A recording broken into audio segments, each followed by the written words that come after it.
Hey guys, welcome back to my channel. This is Lenti so with Noni. So in today's tutorial we're going to learn how to make your piping or your piping projects. So this is what a piping looks like.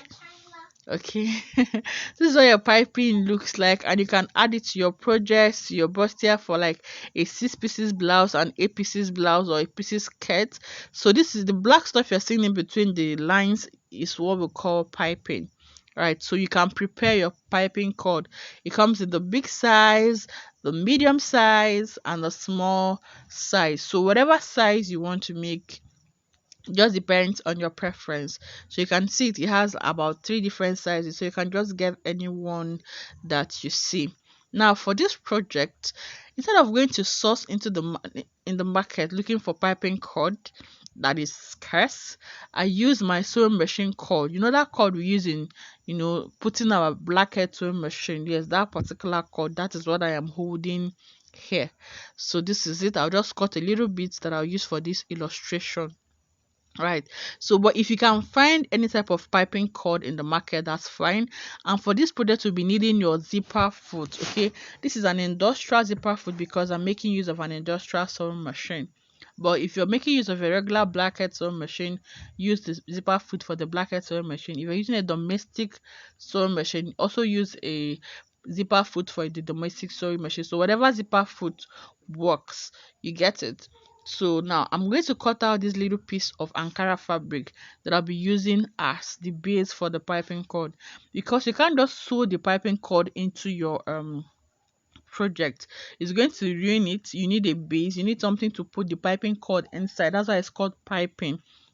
You need to pipe the cord into a fabric, okay, because before you can now sew it into your bustier, your project, whatever you want to use the piping for, right? So that's why I'm cutting this stripe or this strap of fabric, and it should be at least 1.5 inches to 2 inches wide.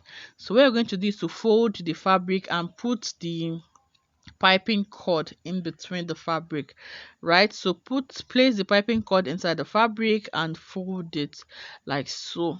Then you place it underneath your presser foot. Now what you're going to be doing is to make sure that you have the piping cord at the extreme end of the fabric. Let there be no gap, let there be no space. Okay, just make sure that you're using your finger to press it down and push it to the extreme end of the fabric. Okay, so I had to zoom in so that you can see exactly what I'm doing. So you can see me using my index finger to push the piping cord so that it gets to the exact end of the fabric. We don't want to have any space, we don't want to have any gap, we don't want to have any folding. We just want to get the piping cord at the extreme. Then you make sure that you place your needle very close to the end of the piping cord so that you can just sew very close to it. So that's just the trick. All right, so that's why I zoomed in so you can see it. So you sew from the beginning till the end of where you have the piping cord in between the fabric. So while you are sewing, use your finger to be pushing the piping cord to make sure that it's at the end of the fabric. Okay, so you sew till the end, and while sewing you can be raising it up, adjust it, feed it through, make sure that everything is properly aligned, right, so that you can get a good outcome when you're done. All right, so I'm done sewing till the end. I'm just going to cut out my excess threads, then I'll show you what to do next. Right, so now that we are done, I'll just cut out the excess fabric at the top. You can see, so this is what we have. The piping cord has been sewn in between the fabric. Okay, so it's wriggling a bit because of the piping cord I use. It was folded so many times, so that's why it's like that. You can always go ahead and iron it so that it will come out straight before you fix it into your project. Okay, whether you're making a pillowcase, a bustier, a 6 pieces blouse, a 6 pieces skirt. So just once you're done sewing the piping cord into the fabric, you can now go and iron it. Now what I'm going to do is to trim out any excess I'll have on the fabric, and I'll leave at least ½ inch before the piping cord or before my stitching for the piping cord. Okay, just cut out the excess and leave about ½ inch or whatever seam allowance you sew with. Okay, so some people like to use ½ inch seam allowance, some like to use 1/4 of an inch, some like to use 3/4.